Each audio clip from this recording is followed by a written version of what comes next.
नौजवानों ने खाना बदोशों के बच्चों को मुफ्त तालीम देने की ठान ली है। गरीब बच्चों में भी हुसूल तालीम के शौक से सरशार। तफसीलात जानते हैं शहरियार शौकत से। इंसान में कुछ करने की लगन हो तो वसाइल की कमी कभी आड़े नहीं आती। कराची के नौजवान ने भी हिम्मत की और खाना बदोशों के बच्चों को पढ़ाने की ठान ली। अपनी मुलाजमत से फारिग होने के बाद नौजवान कच्ची आबादी में झोंपड़ी के बीच क्लासरूम सजा लेता है। 2 साल हो गए इनको पढ़ाते हुए और मेरा मकसद ये है कि जिस तरह की ज़िंदगी गुजार रहे हैं इनकी ज़िंदगी में कोई तब्दीली आना चाहिए।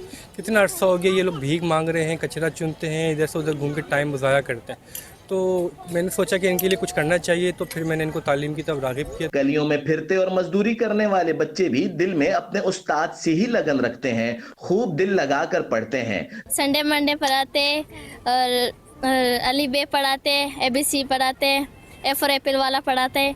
2 साल से अच्छा पढ़ा रहे। डेस नेम पढ़ते और संडे में पढ़ाता है, अली बे पढ़ाता है, उर्दू पढ़ाता है, मैथ पढ़ाता है। नन्हे बच्चे जहां अपना सबक खुद एतमादी के साथ सुनाते हैं, वहीं इनकी आंखों में भी कुछ कर दिखाने के ख्वाब सजे हैं। कराची में मौजूद खाना बदोशों के ये बच्चे भी तालीम हासिल करने का उतना ही हक रखते हैं जितना पाकिस्तान का हर शहरी रखता है।